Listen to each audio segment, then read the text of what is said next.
better. And don't forget to use those leftover sourdough cubes as croutons or stuffing.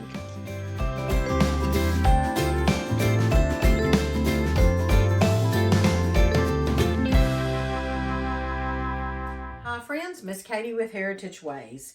Today I am going to just quickly show you tell you a few tips and things that I want to bring to you in relation to sourdough, making sourdough starter. All right, a few tools that you may want to get. First of all, you don't want to use anything metal with your sourdough. Now you can use stainless steel, wood, plastic. I don't love plastic in my kitchen, but I do have it. The plastic spatulas, this plastic funnel. The only other, I have a glass funnel. Thank you, Miss Barbara, for sending that to me. And then I also have a metal, not stainless. So I just usually reach for this when I'm dealing with the sourdough starters. You don't want to use metal to stir with or anything, but these days usually the options are stainless steel and not metal. So you're probably good on that score. Also, you know, you're going to see recipes that say to measure out your flour and your starter and all that. And do I always do that? No. Do I have success when I don't do all that? Yes, I do. I'm not a purist when it comes to anything like that. However, I will tell you that to have a set of scales or scales here is good to have. And I have followed a recipe to a T. I'm going to tell you about that in a minute. And it worked perfectly. And I did use the scales most of the time when I was measuring out the flour and the starter. All right, this one I just found at Goodwill, y'all. So just don't forget to go thrifting. Oh, as I throw it at you. Yay, okay. So don't forget to go to the thrift store when you're looking for things. You're going to need glass jars or a crock. I use glass jars. These are quart wide mouth jars. These are both made in USA. This is the Ball Jar Company, and this is the Arkansas Glass Company. So I like to support American made, and y'all know that. All right, I want to talk to you about flour and something that I have discovered. Now, when I am making my sourdough starter, or feeding it rather, when I'm feeding it, I have found, and I want to share this, this is locally what I found, but I'm sure it's everywhere, especially in bulk food stores, but a bread flour has a high gluten content. And that is a tip that I would recommend to you. For years, I used just an all-purpose flour, and an all-purpose flour is a blend of flours that produces kind of like a basic flour. It's not too much gluten and it's not too little gluten. It's kind of shooting in the middle for most basic needs. If you were to get, for example, a cake flour, a pastry flour has lower gluten. I've been reading a lot about the flours lately, so it's interesting to me. But those have a lower gluten content for cakes and muffins, not muffins, I'm sorry, for cakes and light pastries. This, like a bread flour, has a higher gluten content. Now, I wanted to show you, and if you're local, in the Amish country area and a lot of bulk food stores, but you don't have to be where I am, because I have lived in, Tennessee. I've traveled in many, many states, and I have found bulk food stores. But the pumpkin, it comes from the name Pumpkin Seed Market Company. That's why I said pumpkin. The flour that I'm in love with for this, and it has allowed my starter to take off, amazing, is the Sir Lancelot high gluten flour. So if you find something like that, or if your bulk food store can order that, just write that down. It says it's unbleached wheat flour. Sir Lancelot is a high gluten flour, 14.2% protein, and it is a must-have for extra chewy artisan breads and breads made with a lot of whole grains, pizza crust, bagels, artisan breads, rye, whole wheat, oat breads, and so forth.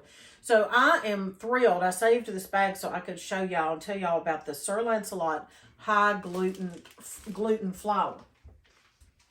All right, so I've got several recipes that I've used through the years. I've made sourdough through the years. I started out years ago with and my friend Debbie here, she mentioned this the other day, I believe it was Debbie at Higher Aim Homestead. The potato flakes and the water and the sugar or you could use potato water. My catering business actually started out of having an excess of sourdough bread made from that kind of starter. Now, that is called sourdough bread. It is not traditional artisan sourdough bread, but it uses a soured starter, and that's why it's called sourdough bread. I could bring that. I don't have a starter like that. I've thought about making another one. If so, I'll bring that to you, that content. But it's totally different. My son Owen loves Miss Elwanda. She's the one that gave me the starter recipe. And we love her in Marshall County, Tennessee. Everybody knows Miss Elwanda for her sourdough bread. And it's not a chewy artisan loaf. It is a soft, tender, but has a little bit of a bite loaf of bread. Absolutely delicious. But that is different from this. And like I said, I used to make that all the time. You have to keep it going like you do this. You can make your sourdough. We're talking now about the artisan, the traditional starter. You can make this dormant by putting it in the fridge, and that is fine. And I actually have 2 starters here today. Now, one of these, this one I've been feeding for a week. I mentioned in another video that it is at least 3 years old with no feeding or anything. So there is hope in reviving a sourdough starter. And that's what this one is. But you always have a sourdough discard. And used to, I would throw it away because we didn't know any better. And it's as the trend is happening, this homestead bandwagon, and so many people are jumping on it. I'm even learning that you can use the discard, which is so good to know because I hate wasting all of my good flour. So the other day, I did make pizza crusts out of my discard, and they were wonderful. The family loved them. So they were great.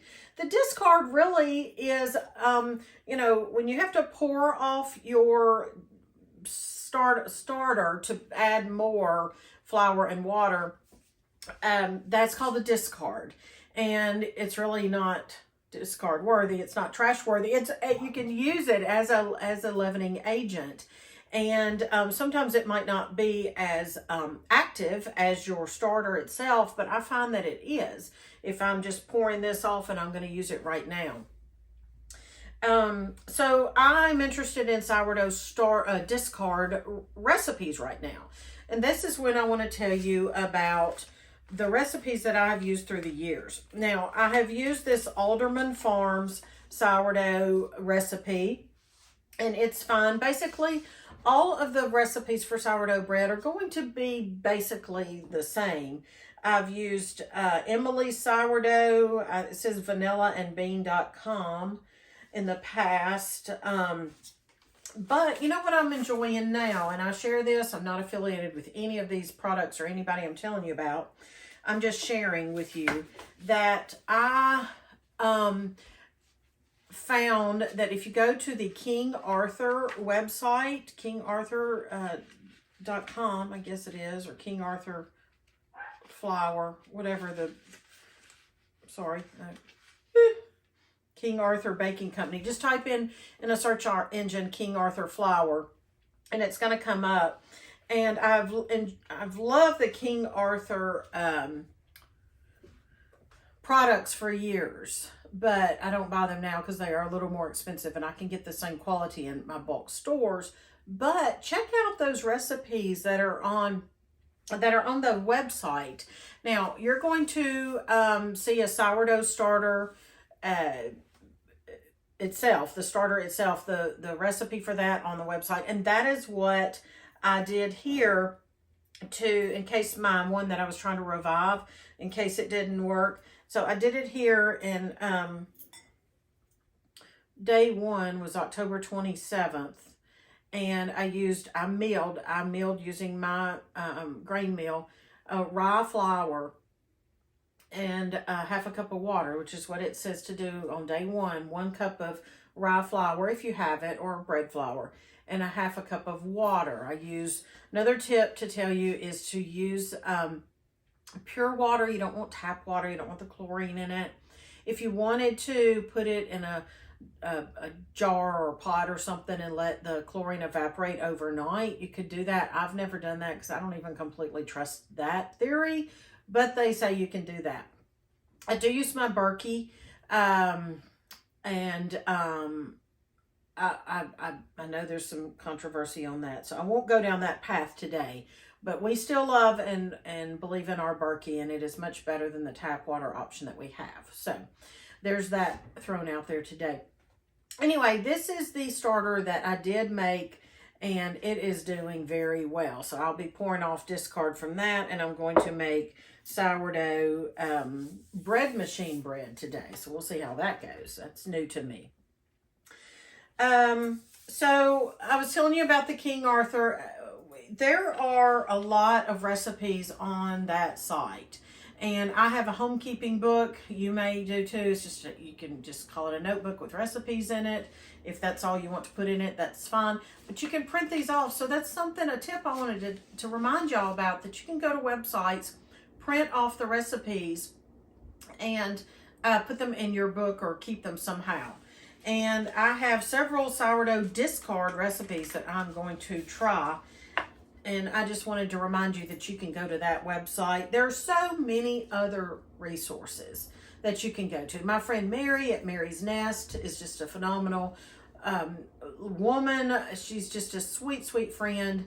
I love her so much, and she's just a plethora of knowledge. She's just endless knowledge, and one of those is making sourdough.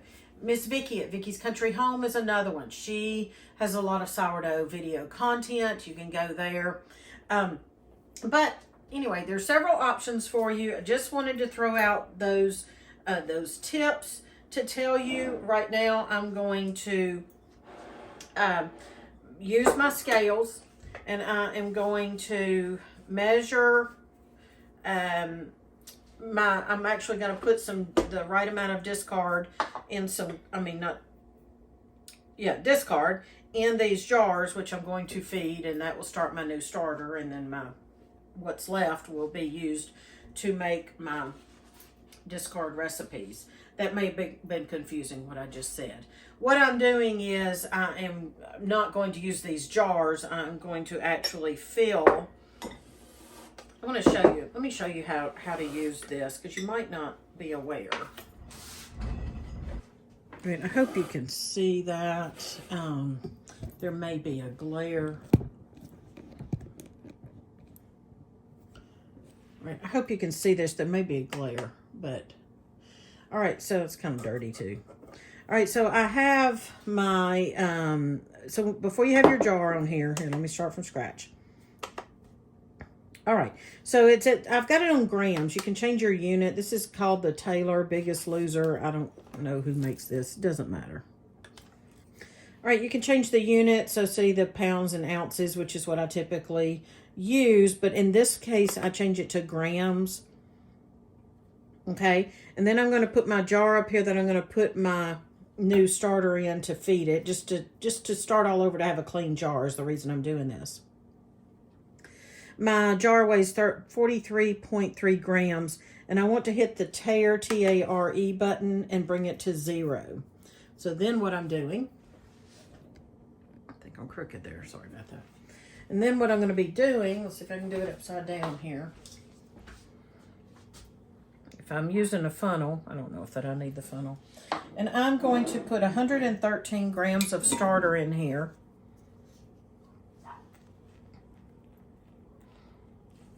And this will be my jar that I go with. Look at that. That is amazing.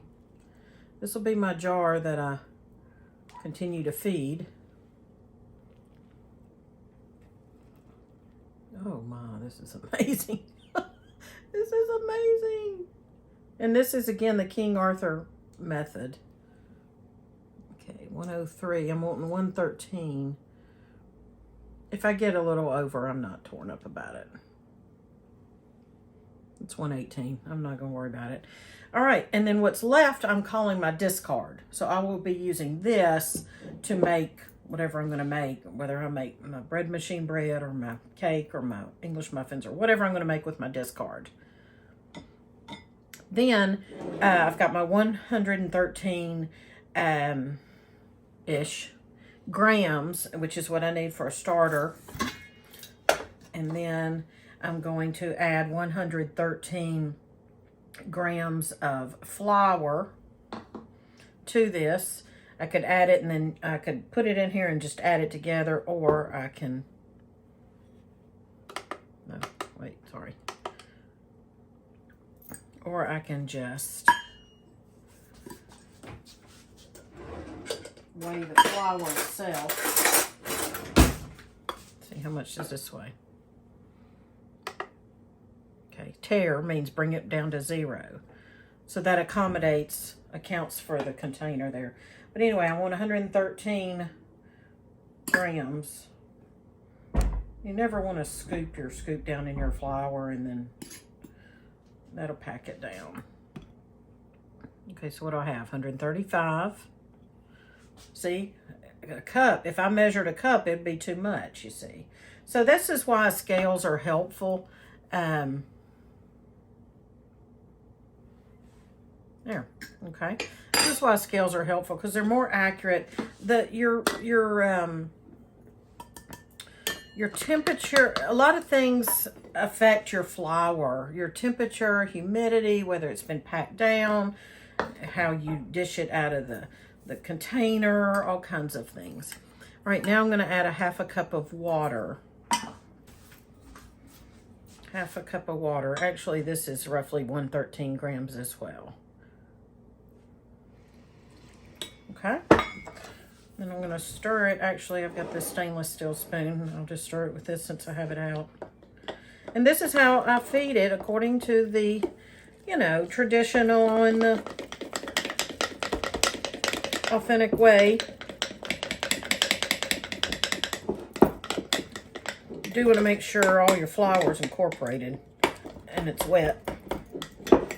Now, at this point, if I think it's way yonder too dry, I'm going to add a splash or two more of water, because that seems to work for me. I don't want it too liquidy, and I don't want it to look like a biscuit when I'm feeding it. Don't want it to be too dry, like a big glob of biscuit looking. Okay. All right. I see some flour. And that's it. Anyway, for further, I will post the King Arthur site or website down below for you to click on. And also, one of these days, I'm going to write an article on my blog about it too. So go check that out and be watching for that.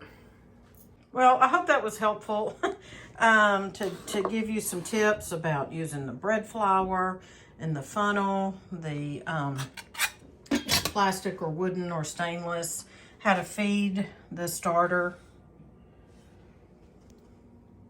how to use the pure water. So I hope that was helpful. And if it is, hit that thumbs up button and let me know that. And I hope you're counting your blessings like I am, creating a cozy home. And I'll see you next time. I wanted to show you that I made this sourdough loaf in the bread machine from some sourdough discard. And I got the recipe from King Arthur. I don't know if it's kingarthur.com or whatever, but anyway, the King Arthur flour site. But it worked pretty well. You know how much I love using the bread machine. It's a 1.5 pound loaf. It looks like it's going to be pretty dense, but hey, one way to use the discard, and you just dump the ingredients in the bread machine and go. I'm all for using my bread machine, y'all.